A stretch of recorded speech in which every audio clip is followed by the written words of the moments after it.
আসসালামু আলাইকুম। আশা করছি সবাই অনেক ভালো আছেন। Welcome to my page and channel. আটা ময়দার লুচি তো জীবনে অনেক খেয়েছেন, তবে আজকে আমি আপনাদেরকে ভিন্নধর্মী সুজির লুচি তৈরি করে দেখাবো। আজকের লুচির ডোটা হবে মূলত সুজি দিয়ে। কিভাবে, চলুন তাহলে শুরু করি। লুচি তৈরি করার জন্য প্রথমে চুলায় আমি একটা ফ্রাইং প্যান বসিয়ে দিলাম।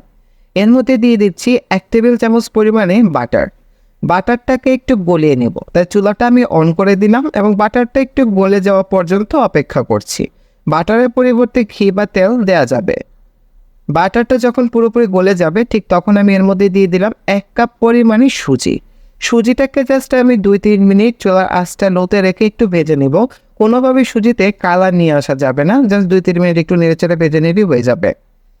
সুজিটা ভাজা হয়ে গেলে এর মধ্যে আমি দিয়ে দিচ্ছি 2 কাপ পরিমাণে রেগুলার ঠান্ডা পানি। চাইলে আপনারা গরম পানিও দিতে পারেন। তো এখন আমি এটাকে খুব ভালো করে নেড়ে মিশিয়ে নিচ্ছি। এই পানিটা দ্রুতই সুজি টেনে নেবে, খুব বেশি একটা সময় লাগবে না, এখানেও 2 থেকে 3 মিনিট সময় লাগবে। চুলার আঁচটা কিন্তু লোতেই থাকবে। যখন দেখবেন সুজিটা এরকম প্যানের গাছ ছেড়ে আসছে হালুয়ার মতো, ঠিক তখন এটাকে নামিয়ে ফেলতে হবে। এর থেকে বেশি টাইট কিন্তু আর করা যাবে না।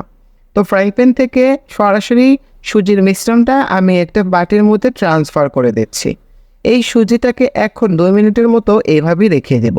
2 মিনিটে এটা মোটামুটি একটু ঠান্ডা হবে। 2 মিনিট পরে এখানে আমি দিয়ে দিচ্ছি স্বাদ মতো লবণ, তবে আপনারা চাইলে এই লবণটা আগেও অ্যাড করতে পারেন। তো এখন আমি লবণ দিয়ে এটাকে একটু হাত দিয়ে স্প্রেড করে দিলাম। এটা এখনও বেশ গরম। এ পর্যায়ে দিয়ে দিচ্ছি 1/2 কাপ পরিমাণে ময়দা। এবার এই ময়দার সুজিটাকে খুব ভালো করে হাত দিয়ে মেখে নেব। এটা কিন্তু বেশ খানিকটা এখনও গরম, তবে গরম থাকা অবস্থায় এই কাজটা সেরে ফেলতে হবে। সুজিটা ঠান্ডা হয়ে গেলে কিন্তু আপনি শান্তিতে ডোটা আর করতে পারবেন না। তো আমি একটু একটু করে খুব সুন্দর করে এটাকে একটা ফর্মে নিয়ে আসছি। যখনই আপনি এভাবে একটা ফর্মে নিয়ে চলে আসবেন তখন আপনাকে আর কষ্ট করতে হবে না। তো দেখুন আমার ডোটা তৈরি করা হয়ে গিয়েছে। এবার এই ডোর মধ্যে আমি আবার 1 টেবিল চামচ পরিমাণে বাটার হাতে নিয়ে খুব ভালো করে মেখে নিচ্ছি। এতে করে ডোর আঠালো ভাবটা একদম চলে যাবে এবং খুব সুন্দর একটা স্মুথ লুচির ডো তৈরি হয়ে যাবে। তো আপনারা দেখতেই পাচ্ছেন যে এখন খুব সুন্দর ডোটা হয়ে গিয়েছে আর এটা একদম হাতেও কিন্তু লেগে আসছে না। এবার এই ডোটা থেকে আমি ছোট ছোট লেচি করে নিচ্ছি। আমি যে কটা লুচি করতে চাই এবং যতটুকু সাইজ রাখতে চাই আমি সেই অনুযায়ী বলগুলো করে নিচ্ছি। তবে সাধারণত লুচির সাইজ কিন্তু খুব বেশি একটা বড় হয় না। এবার লুচিটা বেলে নেওয়ার পালা। তো এভাবে আমি একটু ডো নিলাম, নিয়ে হাত দিয়ে গোল করে একটু চেপে আমি একটা সারফেসে রেখে দিচ্ছি। তার আগে নিচে একটু ময়দা মেখে নিচ্ছি। অবশ্যই একটু ময়দা মেখে নেবেন, না হলে আপনি লুচিটা সহজে বেলতে পারবেন না, যেহেতু এটা সুজি তাই এটা আঠালো হয়ে যাবে। ময়দা দিয়ে এভাবে খুব সহজেই লুচিগুলো তৈরি করা যাবে। তো এভাবে আমি সবগুলো লুচি বানিয়ে নেব। আমার লুচিগুলো বানানো হয়ে গিয়েছে, এখন আমি লুচিটা ভাজবো। তাই আমি চুলায় একটা বাটির মধ্যে একটু তেল নিয়ে নিচ্ছি। এটার মধ্যে আমার ভাজা হয়ে যাবে। তো আমি পরীক্ষামূলকভাবে প্রথমে একটা লুচি দিয়েছি বোঝার জন্য যে তেলটা আসলে গরম হয়েছে কিনা। তো প্রথম লুচিটাই দেখুন মাশাআল্লাহ কত সুন্দর ফুলেছে। এটা জাস্ট আমি টেস্ট করার জন্য একটা ছেড়েছিলাম, সেটা আপনাদেরকে দেখালাম।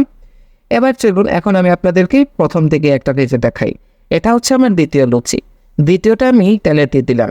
তেলে দিয়ে আপনারা এভাবে চামচ দিয়ে একটু নেড়ে চেড়ে দেবেন, এতে করে দ্রুতই লুচিটা ফুলে উঠবে।